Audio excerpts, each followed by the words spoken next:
Boa noite. Meu nome é Cristiane Galvão, eu sou fundadora da companhia Vagalume Tum Tum, junto com o Ângelo Brandini, e a gente está aqui para realizar um seminário que faz parte da programação das atividades da companhia Vagalume Tum Tum, que foi contemplada pelo 37º Prêmio de Fomento ao Teatro da cidade de São Paulo. A gente vai fazer uma série de 3 seminários falando de assuntos que são relevantes ao nosso trabalho aqui na Vagalume nesses 22 anos de pesquisa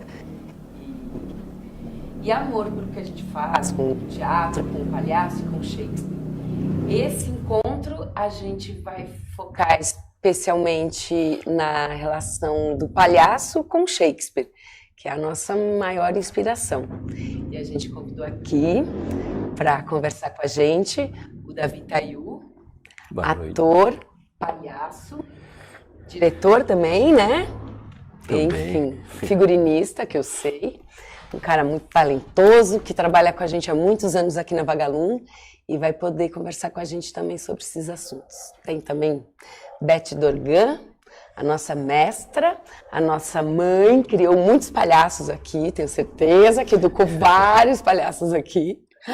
E ela também está com a Vagalume desde o princípio, foi a diretora do nosso primeiro espetáculo, se chamava Vagalume Tum Tum, carinhosamente A Origem. E daí, enfim, é muito importante a presença dela aqui também para ressignificar o nosso trabalho e conversar sobre isso tudo.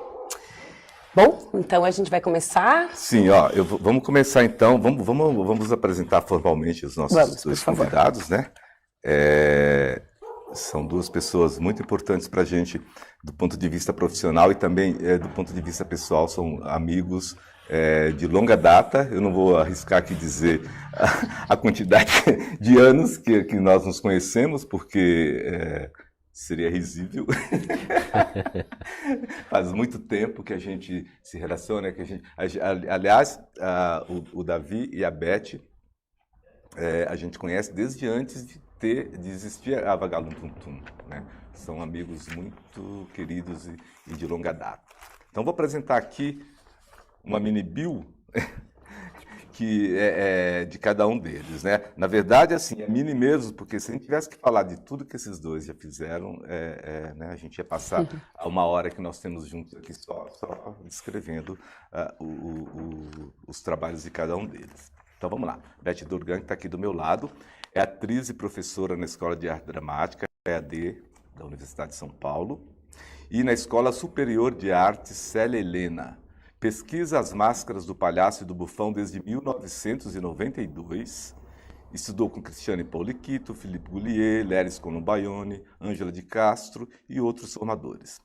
Recebeu o Prêmio Shell como melhor atriz em 2010 pelo espetáculo Casting, dirigido por Marco Antônio Rodrigues, e o Qualidade Brasil como melhor atriz em comédia em 2014 pelo espetáculo Assim É, Se Lhe Parece. Olha, um Shakespeare. Não é quase um Shakespeare, né? Um Pirandello. Dirigido por Marco Antônio Pamil. É doutora em artes cênicas pela ECA USP. O Davi, outro grande amigo ali, estudou na Escola de Arte Dramática de São Paulo, participou como ator dos espetáculos O Concílio do Amor e Ventania, do diretor Gabriel Vilela, O Despertar da Primavera, direção do Ulisses Cruz, 6 personagens à procura de um autor, direção do Paulo Altran, A Ver Estrelas, de João Falcão, Prêmio Coca-Cola de melhor ator, Pérola, de Mauro Rassi, Antes do Dia Clarear, direção de Fernando Scrichi, Prêmio PCA Melhor Espetáculo, A Visita da Velha Senhora, de Luiz Vilaça, O Bobo do Rei e O Príncipe da Dinamarca, de Ângelo Brandini, que sou eu. Bom, a Vagalume Tum Tum, né, nós temos 22 anos de atividade, né, sendo que desses 22 anos, os últimos 15 anos nós nos dedicamos à pesquisa da palhaçaria e Shakespeare, né? A gente fez essa junção que quando a gente começou parecia uma coisa bastante inusitada, juntar palhaço e Shakespeare, mas a gente viu que que é uma mistura bastante interessante, porque o palhaço ele tem esse olhar, né, de tentar quebrar paradigmas e tudo mais. Então, lá em 1990, quando... aliás, uma coisa interessante que eu queria levantar aqui, a primeira adaptação que a gente trabalhou de Shakespeare foi ainda nos anos 90, foi uma versão do Otelo, né? E nós tínhamos no elenco a Beth Dorgan, né? Fazendo um Cássio maravilhoso, que foi muito incrível. E esse texto depois ficou muito tempo guardado numa gaveta, até que a Cris um dia redescobriu esse texto, né? Tinha fado ainda, porque nem existia computador quando eu fiz a primeira versão dessa adaptação. E foi em 2007 que nós retomamos essa pesquisa a partir desse trabalho de escavação que a Cris fez nas nossas gavetas e encontrou esse texto, né? E a partir daí a gente iniciou essa trajetória de Shakespeare através do olhar do palhaço. Lembrando que o Otelito, na verdade, ainda não era o palhaço, né, em si, que a gente estava trabalhando, mas sim os arquétipos da comédia dell'arte, né? E foi a partir do Bobo do Rei que o palhaço entrou mais efetivamente nas nossas pesquisas. Então, hoje, nós temos um repertório de 7 espetáculos, né? Eu posso até tentar nomeá-los aqui. Nós temos o Otelito, que é uma adaptação do Otelo. Depois veio o Bobo do Rei, que é uma adaptação do Rei Lear. O Príncipe da Dinamarca, uma adaptação do Hamlet. Bruxas da Escócia, uma adaptação do Macbeth. Henriques, adaptação do Henrique V. Tem o Shake Shake Show, que é na verdade é um show, é uma banda musical onde a gente trabalha com as músicas originais dos nossos espetáculos. E mais recentemente, né, nós fizemos uma versão do Ricardo III que se chama Meu Reino por um Cavalo, né? Então, e esse repertório ele é ativo, né? A gente está sempre fazendo esses espetáculos. Nós nunca paramos de fazer o Otelito, que foi o primeiro que nós estreamos em 2007.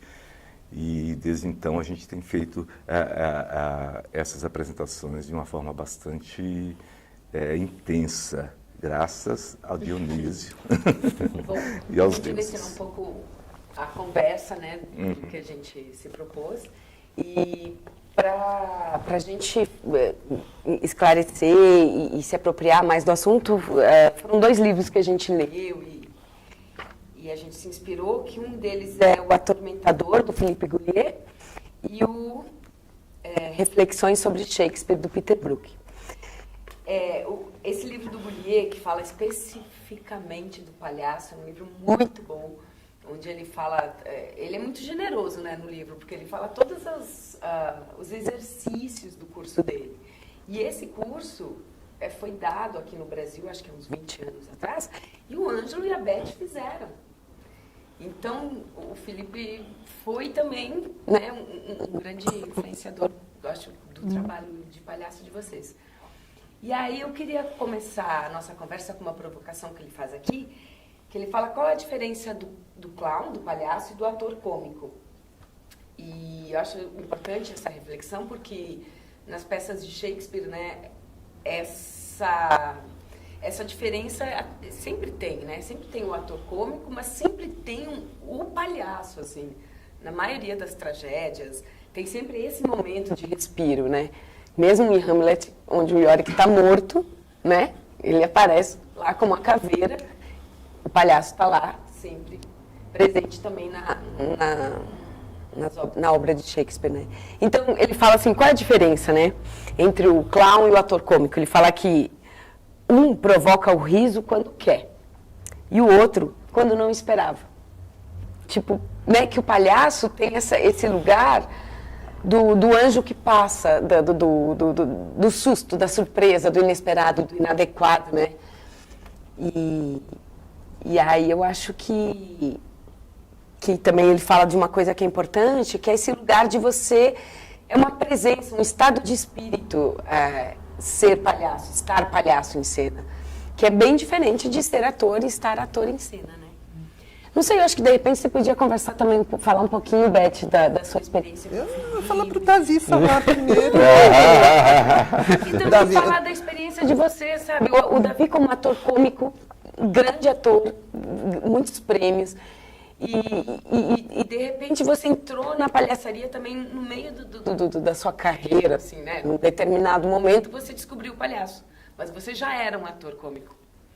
O que você sente, assim, de diferente, assim, entre uma relação... Vai ser eu mesmo? É claro. Depois a Beth fala do Felipe, porque eu acho que a experiência de trabalhar com ele é... Na verdade, assim, eu sempre, desde a escola de arte dramática que eu fiz com o Ângelo,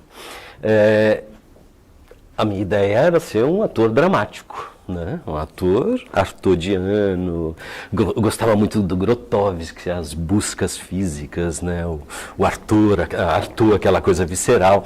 O meu caminho era por isso, por aí.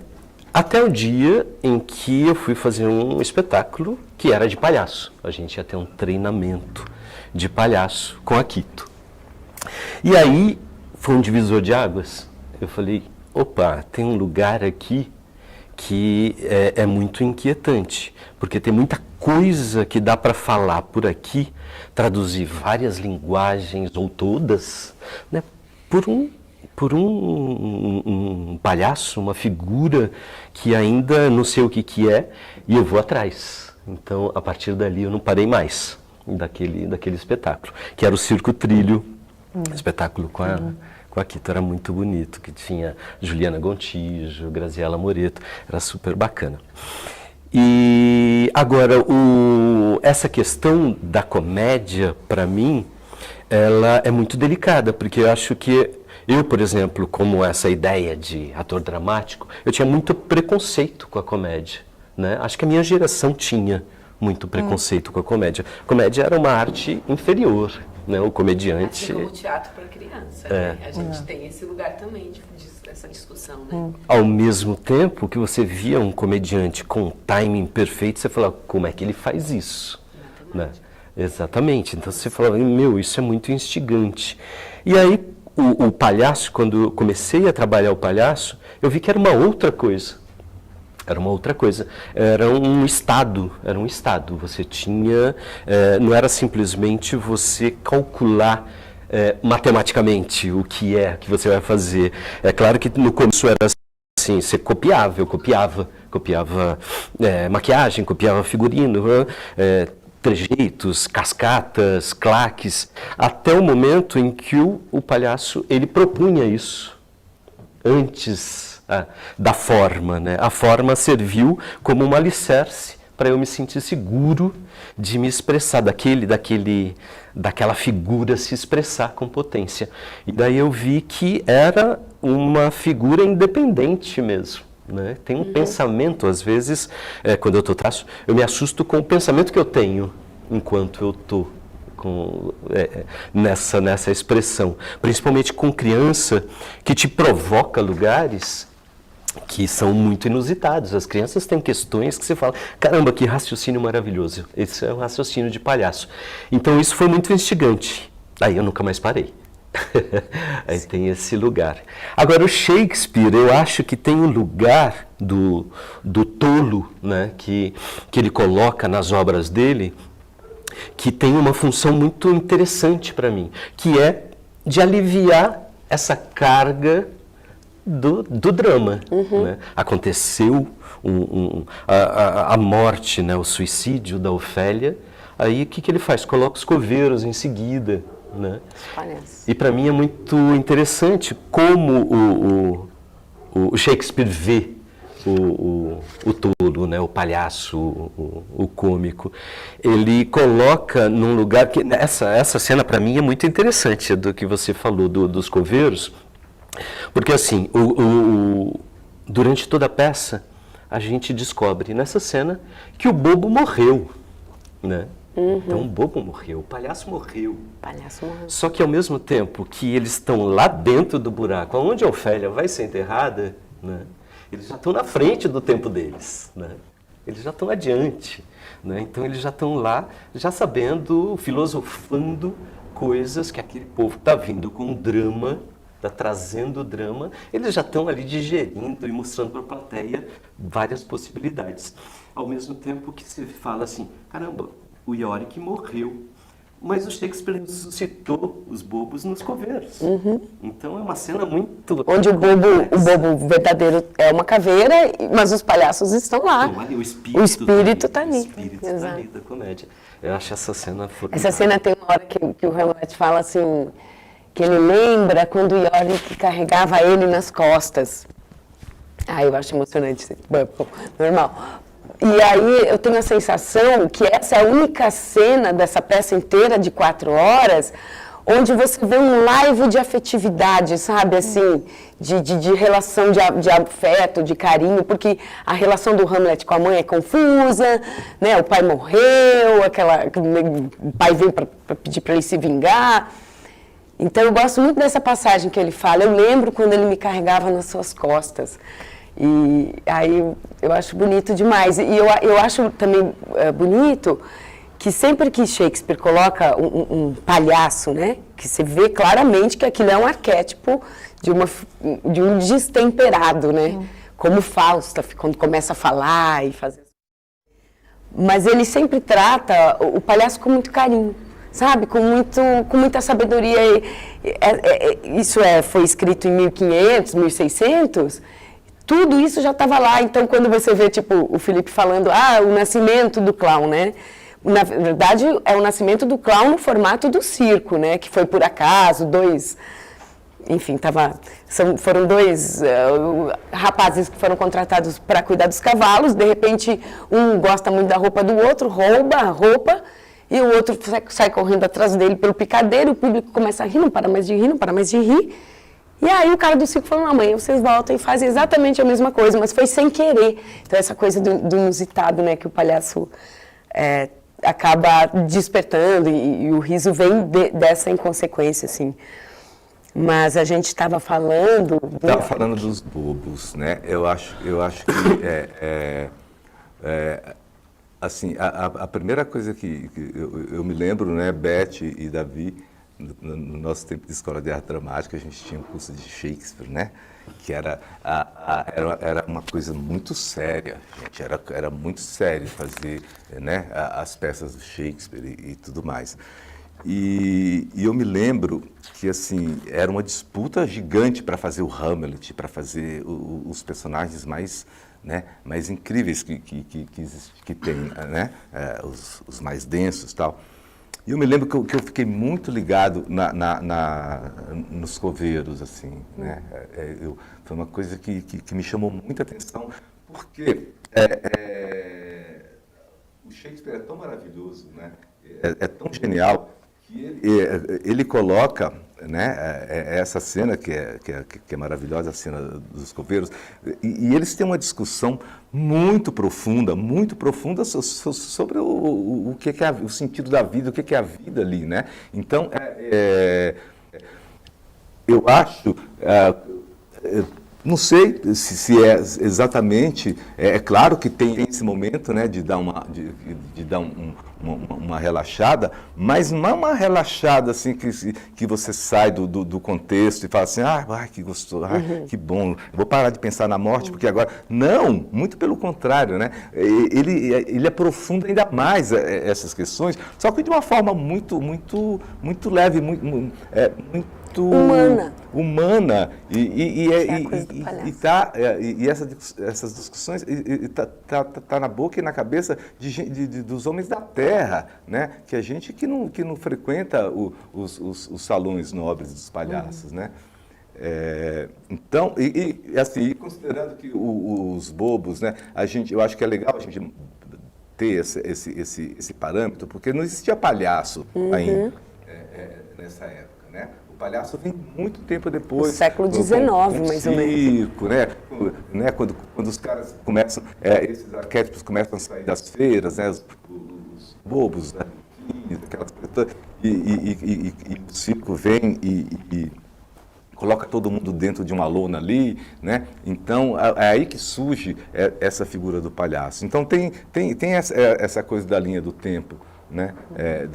Até a gente chegar nos palhaços como a gente conhece hoje. Porém, o raciocínio eu acho que continua o mesmo. É um arquétipo que sempre teve dentro da humanidade, né? Assim, essa pessoa humana errada, né? que está fora do padrão, e por isso que a gente se identifica, porque na verdade a gente é assim, erradinho, né? Ninguém é certo, né?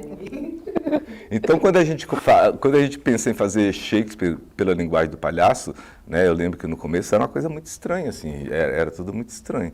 E aí a gente fica, pô, será que né, realmente dá uma dúvida, será que que eu estou cometendo uma heresia aqui, como é que é? Então, Beth, eu queria saber de você, assim, essa coisa do palhaço, né? Eu sei que hoje a gente está vivendo um momento onde a gente tem, principalmente, está sendo muito difícil para quem faz comédia, né? Porque, assim, a gente está vivendo um momento de muita transformação e onde a gente tem que tomar muito cuidado com as brincadeiras que a gente faz, né? E tudo mais.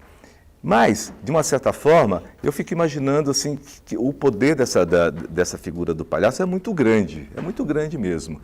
Independente de todas essas questões, Beth Dorgan, você acha que o palhaço pode tudo? Se o palhaço pode tudo? Eu acho que no universo dele, sim. Porque tudo isso que vocês falaram é uma coisa, eu acho que acaba confluindo para uma coisa só, que é a grande questão da inadequação humana, né?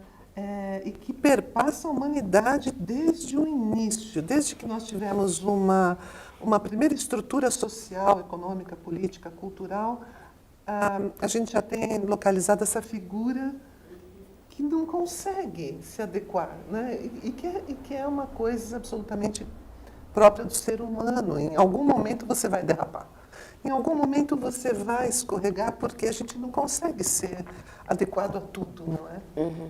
Então, eu acho que a partir desse princípio de que existe essa inadequação humana, de que existe essa, e ao mesmo tempo essa capacidade humana do lúdico, de rir de si mesmo, de olhar para si mesmo e conseguir olhar e localizar esse ridículo, essa inadequação, e ser capaz de rir disso sem sarcasmo, sem maldade no sentido de isso ser alguma coisa que te humilhe, né? Mas que você consegue localizar a alma do ser humano ali, a grande potência humana.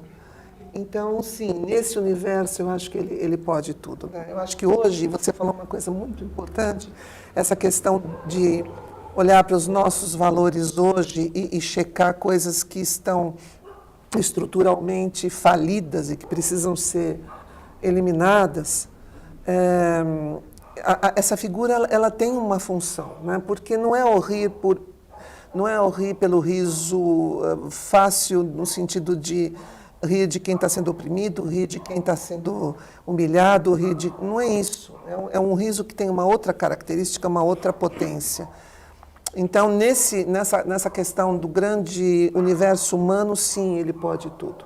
Eu acho que onde a gente não entra naquele riso que reforça os estereótipos, que reforça o preconceito, que reforça a exclusão, que reforça o patriarcado, o racismo, todas essas questões que a gente está, né, hoje em dia, que estão tão na berlinda.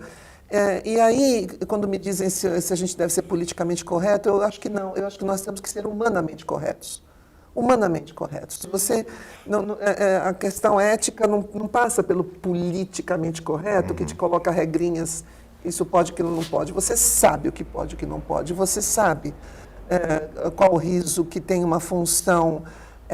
Eu não gosto da palavra curativa, porque dá impressão, mas não é no sentido dessa cura, mas no sentido de se olhar para alguma coisa, iluminar alguma coisa e falar, olha para isso, né? Olha, nos lembrar da nossa grande condição humana, que é a condição da queda. E o palhaço é isso, não é? É o arquétipo da queda. É o arquétipo humano. Eu sempre brinco com os palhaços com quem a gente trabalha. De onde você veio? Realmente, o que é que você está fazendo aqui? E para onde é que você está indo? Sabemos? Sabemos? Não sabemos. Então, a grande questão do não saber, ela é humana, ela perpassa a humanidade desde que o homem se percebeu como tal, né? E a questão do ridículo, né? A questão do O ridículo. Goulier fala também no livro que é isso. Tem atores que se permitem viver esse ridículo, né? Que se permitem estar nesse ridículo. Porque quando você está bem aí, o público que não está no seu lugar vai se identificar e você vai provocar o riso. Agora, os que não, os atores que não têm são esse... o quê? E rir de si mesmo, aceitar o seu ridículo, Cris, é permitir também que o outro seja assim. Exato. Né? Então, tem essa relação de você olhar para a sua inadequação, olhar para a sua, muitas vezes, incapacidade, aceitar isso com carinho, com acolhimento, e isso permite que você aceite o outro. É uma máscara de alteridade, né? Porque o grande perigo, eu acho que o grande perigo humano, e que é o que a gente está vivendo, é da inflexibilidade, né? Então, eu estou certo, eu não erro nunca, se você erra, eu te mato, ou eu te cancelo. É um ato de coragem, eu acho, você assumir o ridículo. Eu acho que isso é uma conquista do artista que trilha um caminho desse.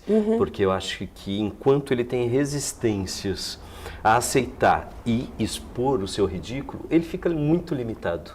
Quando passa assim, porque eu acho que no cotidiano a gente fica muito nervoso com algumas coisas, com raiva, briga, quando a gente se depara com alguma coisa que a gente quer esconder na gente, né? E aí você quer esconder aquilo, você é capaz de causar violências. Quando você assume aquele ridículo, você é capaz de rir junto com a outra pessoa daquilo que está acontecendo. Eu acho que o artista, o palhaço, o cômico, eles conseguem fazer isso com muito mais facilidade do que a gente no cotidiano. Eu estava me lembrando também nesse, né, tem essa pessoa que é bem flexível, que é humana e tal, e depois, então, no século XIX, quando começou a estruturar mais cenicamente essa figura do palhaço numa cena, quem que nasce? O branco. Nasce o duro, o certo, o que não erra, o poderoso. Em cena, dá mais, eu acho que ele vem para dar mais estrutura ainda para esse clown Augusto, né, que a gente acaba definindo assim, a partir desse momento, que tem o Augusto, que é o palhaço cômico, e tem o branco, que é quem faz essa ponte e onde nasce o riso, né, o contraponto. Porque antes era o palhaço em si, e o público, e essa identificação e tal. Mas quando a gente vem para a cena, para o teatro, aí começa a se estabelecer, e aí você vê que é isso, é em cena colocado a situação e o que rebate ela, que na verdade reforça ainda mais o riso, né? Eu me lembrei de uma coisa assim, desculpem, tá? Agora vamos é família. É família, porque são quatro artistas que estudaram na Escola de Arte Dramática, que passaram por isso em momentos diferentes, né, Ângelo? São gerações diferentes, mas assim, eu me lembro, nós todos passamos por... Você passou pelo Odavlas? Não. Não, ela não passou pelo Não, Odavlas. Foi depois, você veio depois, os mais jovens. O Odavlas Pet era um diretor, que foi nosso professor na escola, e um dia eu cheguei para ele e falei assim, eu sou muito tímida, desculpa, Odavlas, eu sou tímida.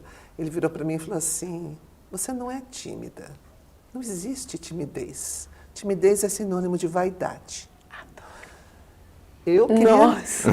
Eu falei, meu Deus, o que quer dizer isso? Porque eu fiquei ofendidíssima. Depois eu entendi o que ele quis dizer, porque, na verdade, o tímido é aquele que tem medo do que o outro vai dizer dele, do julgamento do outro. Ele tem medo de errar e de que riam dele. Então, de uma certa maneira, sim, é uma vaidade torta, né? Que é não se permitir errar. E não se permitir o erro e o riso, que é consequência disso. E aquilo me abalou muito. E quando eu passei pelo Shakespeare com o nosso Cláudio Lucchesi, eu me diverti muito fazendo a Pórcia, porque a cena toda deu errado. Eu tinha que entrar disfarçada com o bigode caiu. Eu tinha uma cola do texto que estava dentro de um livrão que eu trazia, porque eu não tinha decorado o texto, o livro caiu e eu perdi a cola. E, naquele momento aconteceu alguma coisa que eu ainda também não sabia que era palhaço, não era nada, mas que fez assim comigo, clac! E aí eu falei, gente, as pessoas estão rindo e é bom. Sabe, esse momento em que você aceita que você é falível, que você aceita que você faz alguma coisa errada e que as pessoas podem se divertir com isso. Então, eu acho que esse é um momento libertador que o palhaço traz para o artista. E acho que vocês estão fazendo um trabalho com Shakespeare que é fundamental porque está lá, nos coveiros, no porteiro de Macbeth, está lá em Romeu e Julieta. Todas as peças dele têm essas figuras, que é como vocês falaram, o Ângelo falou, figuras populares, quer dizer, figuras que não estão na nobreza, num lugar onde não se pode errar e não se pode, né, questionar. Não, eles estão onde o povo está, e eles faziam essa ponte, né, entre o povo e a cena. Os comentários. Os comentários, a relação com a plateia, tudo isso era feito por eles. E dizem que a Rainha Elizabeth ia para vê-los, né? Que ela gostava dos tolos. E às vezes até o tolos. jeito de escrever é diferente, porque na verdade são peças, a grande maioria falam de nobres, né? A nobreza, né? E tal, e tudo aqueles dramas e confusões, nas comédias principalmente. Mas quando vem a reflexão, que é trazida pelos personagens cômicos, a linguagem é mais popular, assim, com a plateia, aqui. né? Com a plateia Muito aqui, bom. né? Isso é maravilhoso. Né? É porque eles sempre subvertiam o que a classe mais alta, né, impunha, aquela ficção, né, da realeza. Sim. Eles vinham e desmascaravam isso de uma forma muito... E dizem a verdade. E o mais interessante é que é sem julgamento, né? Isso que é legal. Aí que eu acho que está o refinamento da coisa a vida. toda. É a vida. É então, isso. assim, eu não, aliás, isso é uma característica do Shakespeare, né? E nenhuma peça dele ele está defendendo uma ideia, não é um teatro das ideias, né? Não. É um teatro da essência do ser humano, né? E isso é muito legal. E eu acho que isso a gente vê nos grandes palhaços também, né? Então, acho que só tentando fazer aqui, trazer esse paralelo, né, do palhaço com Shakespeare, porque eu acho que não foi à toa que a gente fez esse movimento de trabalhar com as tragédias a partir do olhar do palhaço, né? Porque eu acho que tem esse ponto aí esse ponto comum, que é esse olhar sem julgar, né? Porque aí você tem uma comédia né, de alto nível, né? Que é uma comédia de rir com as pessoas e não rir Não delas. das Tem uma pessoas. coisa que eu acho que é bacana também, porque o palhaço, ele vive no agora. É agora. O palhaço é muito presente. E o Shakespeare, quando a gente vê, assim, por exemplo, para mim foi um grande desafio quando você Eu ia convidou falar para do fazer Rei Lear. o Rei Lear, né? Porque eu falei assim, como assim a gente vai pegar e vai trazer isso para criança? Como assim? Aquilo para mim, essa inquietação foi maravilhosa, ao mesmo tempo que eu falei assim, nossa, que dificuldade, né? Que coisa hercúlea, né? Para se fazer. Como que será essa comunicação? E aí, ao mesmo tempo que eu, assim, eu ficava pensando, eu falei assim, Shakespeare era muito popular, era muito atual, era muito moderno na época dele. Ele tinha uma comunicação direta com o povo, né? E com o passar dos tempos, virou um clássico, né? Empolado, cenários, figurinos, tudo tentando respeitar a época do Shakespeare, né? Muito tempo a gente ficou preso nessa forma de interpretação, nos versos. Os versos, né? Então tudo endurecia muito e perdeu o agora do Shakespeare, né, que ele tinha na época dele. Eu falei assim, nossa, isso o palhaço pode trazer com uma potência muito grande, né? O Shakespeare pro agora, né, junto com o palhaço. Isso é uma coisa que eu sempre gostei. E ele também permitiu que a gente realmente, então, contasse histórias trágicas, histórias Eu costumo dizer que a gente conta para criança porque criança aguenta a tragédia. Eu acho que o adulto tem mais, sabe? Poxa, vamos lá, ver Shakespeare 4 horas, caramba. Então, muitos adultos que veem as nossas peças falam, nossa, agora entendi. Porque dá uma resumida, né, de uma forma... Né, o Hamlet tem muito essa resposta do público adulto, né? E eu acho que, voltando ao Rei Lear, por exemplo, que na nossa versão chama-se O Bobo do Rei, a gente justamente, na primeira reescritura, né, do Ângelo, depois do Otelito, a gente foi para a peça que a gente mais gostava da vida, assim. Assim, é uma peça muito triste, né, de 3 irmãs que... Né, que a família, 2 principalmente, que brigam muito por conta da herança e dessa forma de falar sobre o amor, né? E na nossa montagem a gente deixou esse personagem do bobo muito presente, né? Muito questionador, que trazendo a verdade, tanto que a Cordélia se veste de bobo para, enfim, no final ficar mais... Né? Para as crianças, na verdade, no final eles não morrem, como na geral, na original, eles viram bobos e saem pelo mundo fazendo seus shows. É uma morte também, porque não existe mais o rei, nem mais a sua filha, né? Eles transcendem. Fala um pouquinho da sua experiência de fazer esse personagem, você sendo ator, palhaço, e como é que foi, assim, do processo? Você quer falar alguma coisa? Acho que pode ser interessante. É muito legal. Eu estava lembrando agora que o palhaço da Beth é a Elizabeth The Queen. Não, eu queria chegar também nesse lugar, porque assim, é muito interessante, porque é um palhaço erudito, né? Muito, ele né?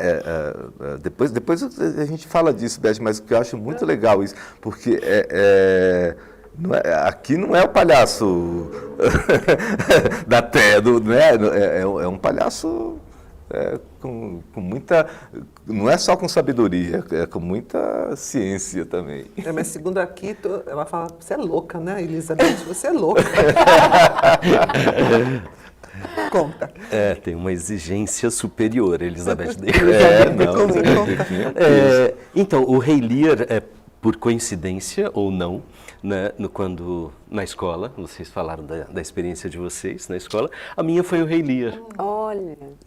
Eu me lembro. Na escola. Você fazia o Rei Lear? Não, fazia o Edgar. O Edgar. O Edgar.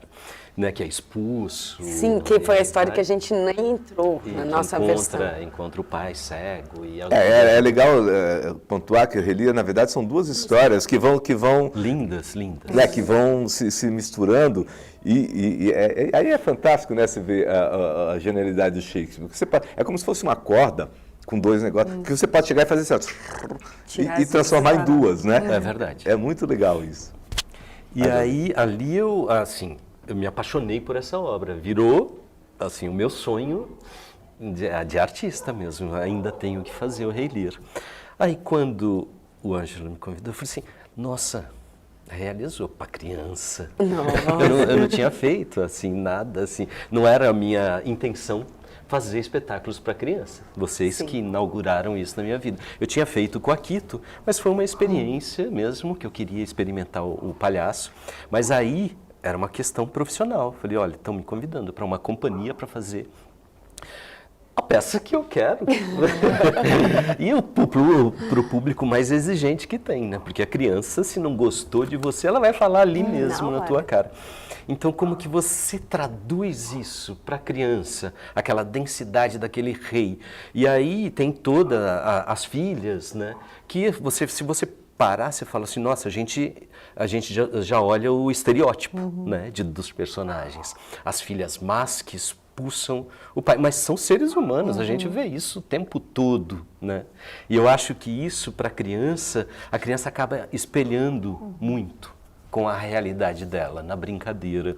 Então, quando a gente propõe uma imagem para uma criança e você acredita que aquilo, você está tendo uma comunicação, você vê que você está mudando, você está colocando uma informaçãozinha de coisas ali, e de coisas que o Shakespeare pensou, Não fui eu, não foi o Ângelo, foi o Shakespeare que pensou aquelas frases e tudo. E você vê aquelas crianças assimilando, para mim era muito instigante.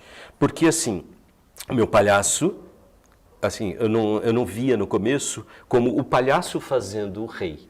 Mas depois de um tempo, sim. Depois de um tempo eu falei assim, não, é o da dúvida, interpretando esse personagem de Shakespeare. Então isso eu subi um degrau, assim, que a linha do tempo do espetáculo ficou mais clara. Porque eu estava contando uma história dentro de uma história, né? O palhaço estava contando a história. Então isso para mim, foi assim, olha que conquista. O palhaço pode interpretar tudo o que ele quiser. Então isso para mim foi um dado a mais, foi um plus assim, em cima daquela minha visão do Rei Lear, do palhaço, do ator. E para você, Beth, o palhaço está em todos os seus personagens de alguma forma também? Você é grande atriz, faz muitas peças. Ele está assim, até você tinha falado, Davi, também, vocês falaram da questão desse estado, né? Que é um estado lúdico e que eu acho, para mim, pelo menos, estou falando por mim, está em todos os trabalhos que eu fiz a partir do momento em que eu comecei a trabalhar com a Quito, com a máscara.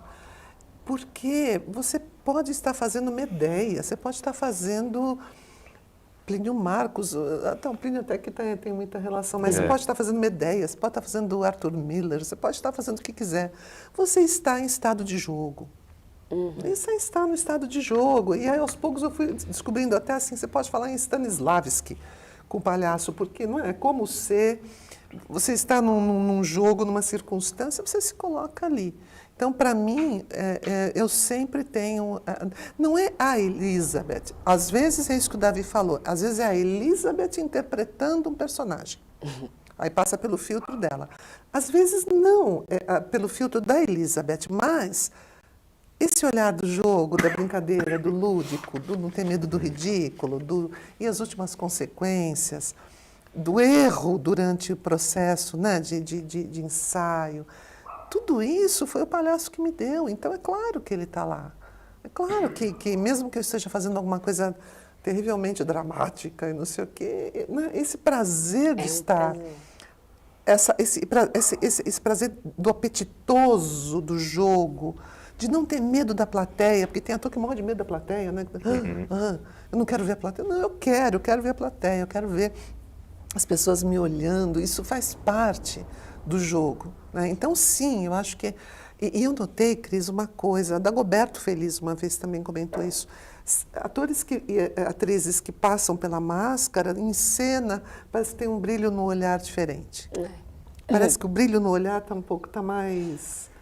mais eu diria até mais, Beth. Eu acho que são atores que realmente têm uma completude, assim, sabe? Porque é uma experiência fantástica, né? Porque quando a gente fala em palhaço, normalmente as pessoas já pensam no riso, né? Na coisa. Beleza, é isso. Mas um palhaço trágico né? É uma potência, uma coisa absurda. O Lecoq fala isso, né? O Lecoq, ele diz que o palhaço e o trágico se tocam. Né? Ele até cita um exemplo, ele diz que ele adoraria ver palhaços ou bufões, ele até cita os bufões, trazendo a cabeça de João Batista numa bandeja. Porque eu não sei se vocês concordam, mas assim, quando a gente vê um ator que trabalha, que está nesse território fazendo tragédia, é de uma potência impressionante. Eu vi atores, atrizes, que estão muito mais no território da comédia, do cômico, tudo, que quando vão para o trágico, é uma coisa impressionante. Né? Porque se toca mesmo. Porque eu acho que é isso, é a grande questão humana que está lá. Né?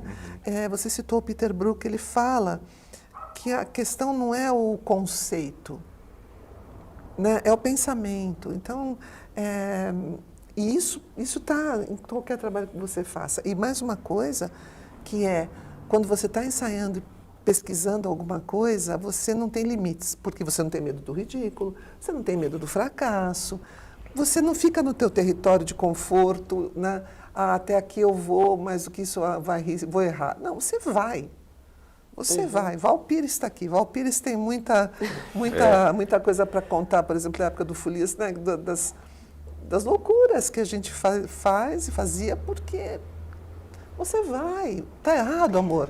De novo, tá ridículo, você riu, que legal. E aí as tuas fronteiras vão se expandindo. O Goulier também muito fala incrível. que ele fala que dessa coisa da criança, né? Desse estado. Por que a gente relaciona muito o palhaço com a criança? Porque a criança não tem medo, a criança não tem esse lugar de... Ela vai, ela está descobrindo tudo é novo, tudo é bonito, sabe? Um copo de plástico, às vezes, para uma criança pequenininha, pode virar um dinossauro.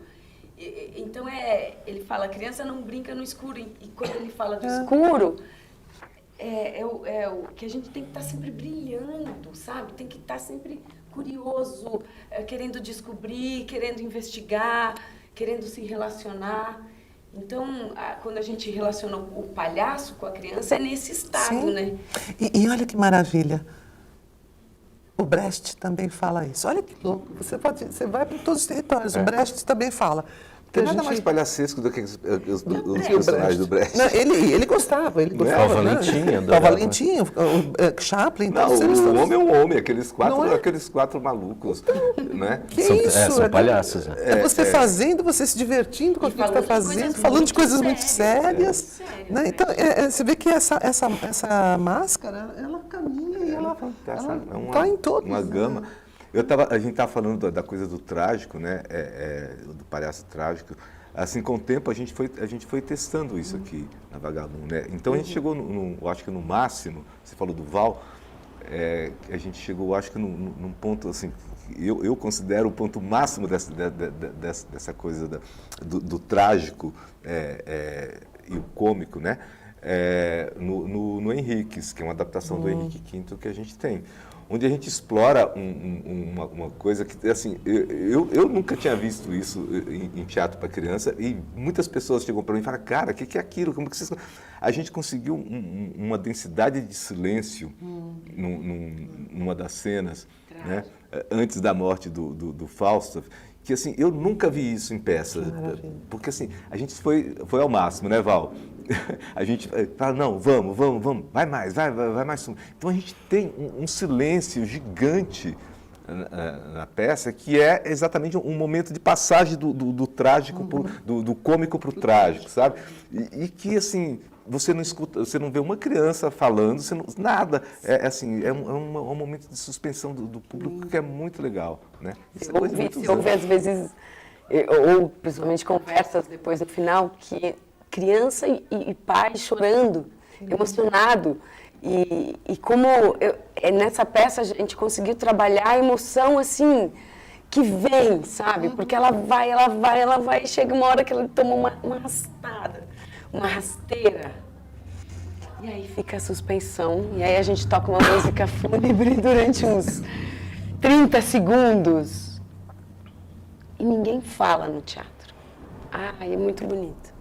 É muito emocionante. E eu acho que até certo ponto a gente subestima muito as crianças, né? A gente tem medo, né, de tocar em morte, em coisas assim. No Hamlet tem uma subversão que eu acho que é genial, né? Que os personagens todos já estão mortos no começo. É o príncipe. Então, no Príncipe da Dinamarca. Então, quando as crianças encaram os personagens, eles já são todos caveiras no sabem que todos cemitério, vão já está morrer, tudo ali, já estão e eles vão mortos, contar a história do que foi anterior. Então isso acho, para criança, acho muito interessante. Porque você fala, nossa, como que você vai falar de tanta morte, de tanta tragédia para criança? Ok, isso já Tem a foi. cena...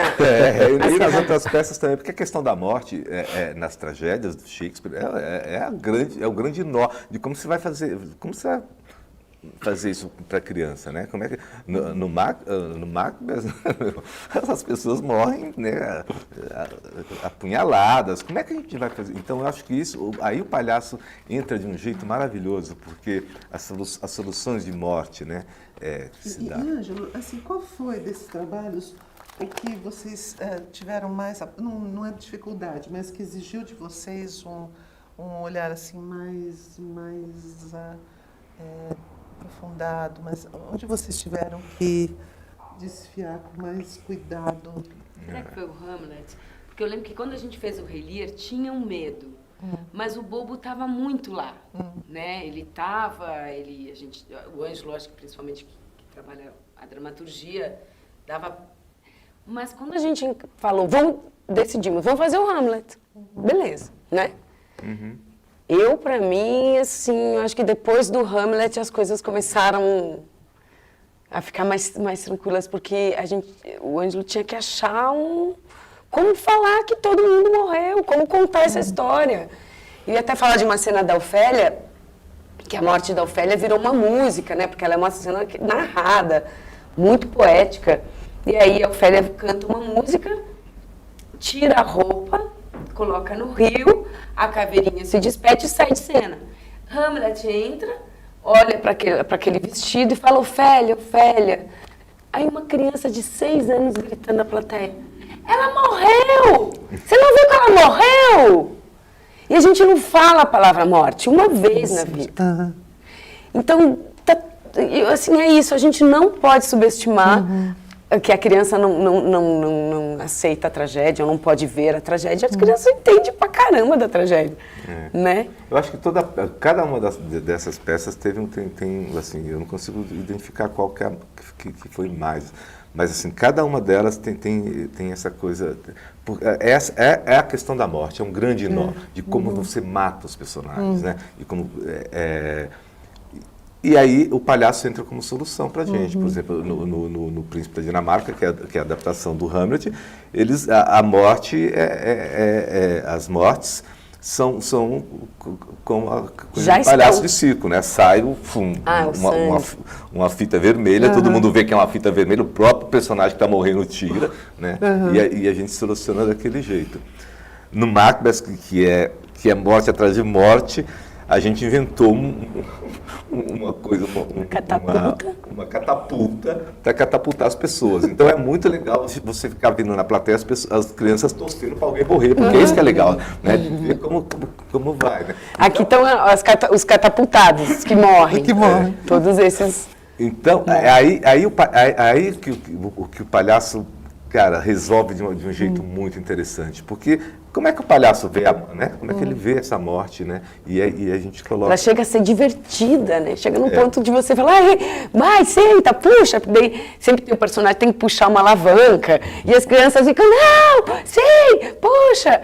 Né? Você vê como a morte causa uma curiosidade, causa um lugar que tem que ser explorado, né? Nessa cena, inclusive, tem a cena que a Lady Macbeth fica louca. E também era uma questão, porque tem uma cena muito emblemática que ela vê sangue nas mãos depois de matar um monte de gente. Ela começa a alucinar e vê esse sangue nas mãos e a gente não...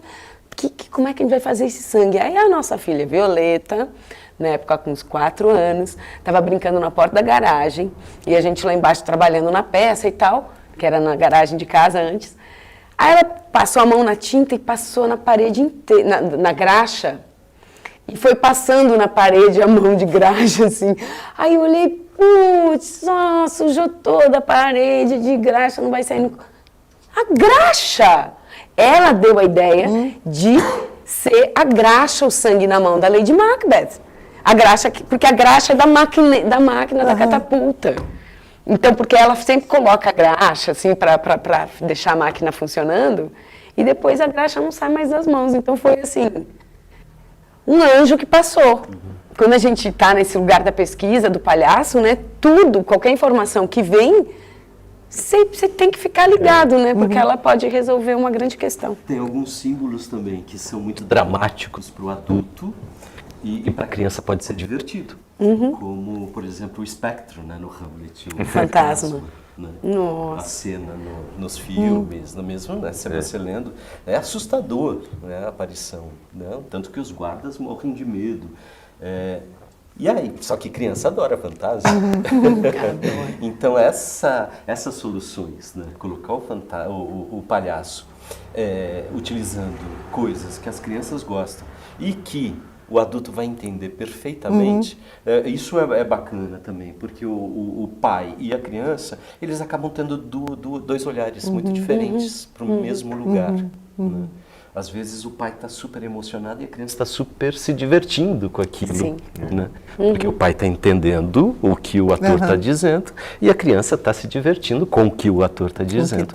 Então, esse lugar eu acho que é muito mágico também, essas descobertas. E tudo vem de ter esse olhar do palhaço durante o processo todo, desde a escrita do texto até a composição das músicas, as e tudo roupas, mais, né? sempre tem que Os figurinos. Então é tudo pelo viés desse olhar.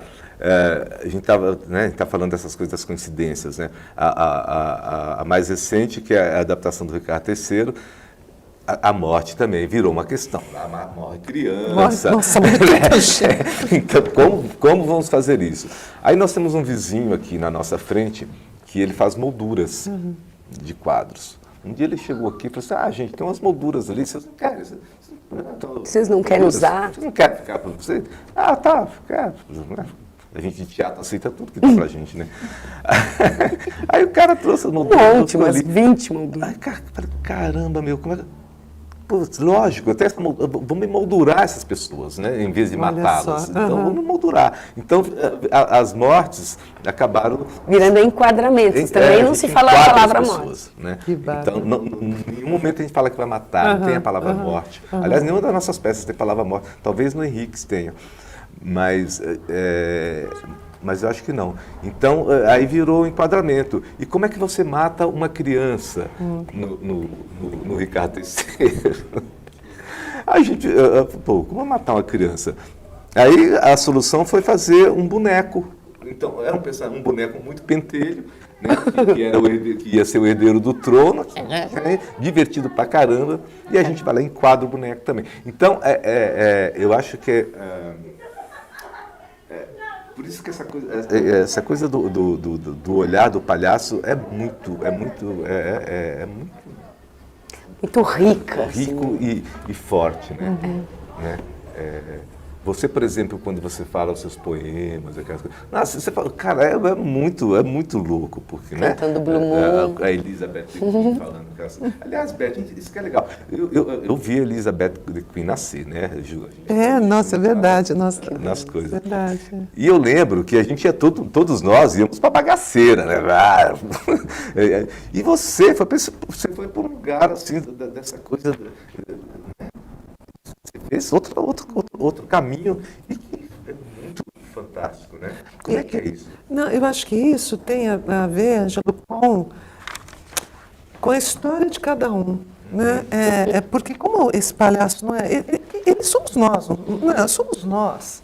O palhaço não é um personagem que você inventa, que você cria, vai tirar de algum lado, você vai copiar. Não, ele é você num estado, né? Eu brinco muito com alunos, com o pessoal assim, quando a gente está trabalhando, eu falo, olha, imagina que é nhoque que você joga na água fervendo, conforme vai subindo, você vai tirando os nhoques, né? Que eu acho isso que a Quito fazia com a gente, né? Ela ia estimulando, aquilo ia saindo, e aí você recolhe o que é interessante para trabalhar. Então é muito... A Elizabeth, na verdade, sou eu. Sim. Como você e ela, e o Davi, nós, os palhaços somos nós. Então, assim, eu não sei dar cambalhota, eu não sei fazer nada. Cida Almeida tentou me ensinar, todo mundo tentou me ensinar. Não consigo fazer nada, entendeu? Se eu não consigo fazer nada, não consigo fazer malabares, não consigo dar uma cambalhota, o que eu consigo fazer? Falar. Eu consigo falar, que é uma coisa que desde criança eu descobri. Eu tenho em casa uma foto minha assustadora, de quando eu tinha 7 anos, com a roupa da Elizabeth. Na escola, recebendo uma medalha. Eu guardava com essa medalha naquela malinha do quadrimário. Sim. Eu tinha essa medalha lá dentro. Com a roupa da Elizabeth, casaquinho, botinha, Kipker, porque eu tinha pé torto. Já era uma inadequação total. A Elizabeth está lá, quer dizer, ela sou eu, como você, como ele, como a Cris, como, né, todos que trabalham com a máscara, somos nós. Então, assim, o momento, eu acho que fascinante com a Quito foi quando ela, através do trabalho dela, fez a gente se olhar no espelho e se reconhecer. Falar, nossa, este sou eu, esta sou eu, Que bom. Que bom. Porque a diferença entre você se olhar e falar, que horror, que não sei o que, você fala, olha, que figura louca, idiota. Que bom. O Boullier fala muito isso, né? O Boullier fala assim, você é um cretino. Você é uma cretina. No começo isso É agressivo. Que bom. Que bom que essa cretina. Aliás, a gente está chegando ao final aqui. Ai, uma capa. Né? Você falou da Quito, né? E eu acho que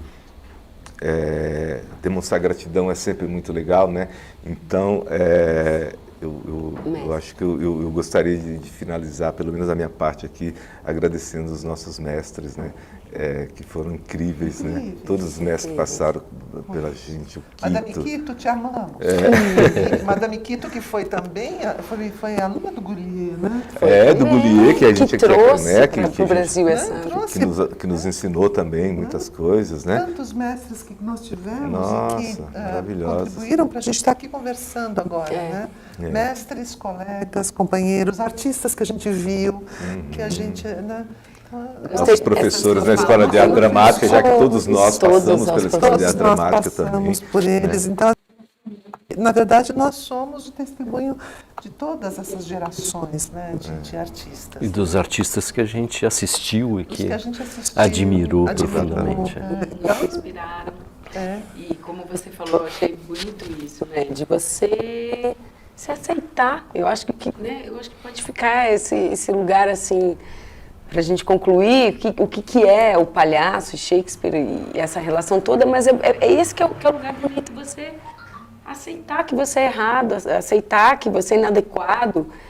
E a partir disso, tudo fica mais fácil na vida, não só no palco, não só quando você vai representar um papel, mas no papel da vida também, né?